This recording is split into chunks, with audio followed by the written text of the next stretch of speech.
જગદીશભાઈ ત્રિવેદીની કલમે લખેલી કવિતાના સારાંશમાં ભાગરૂપે જેને તમે સલામ મારો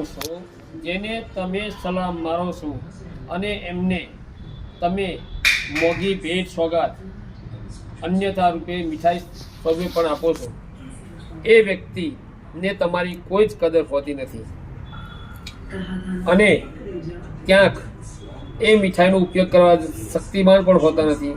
એને કાં તો ડાયાબિટીસ કાં તો અસાધ્ય રોગોથી પીડાતો હોય, જે તમારી આપેલી મોંઘી મીઠાઈ પણ ખાઈ શકતો નથી. અને તમને જે સલામ મારે છે એ વ્યક્તિને તમે બજારમાંથી કામ ચલાવ મીઠાઈ લાવી એને આગળ ના છૂટકે પણ ધરી દો છો તો એની ભૂખ સંતોષાતી નથી. જેને તમે મોંઘી મીઠાઈ કરો એની કદર નથી અને જે તમને સલામ મારે છે એને તમે ભૂખ સંતોષી શકતા નથી.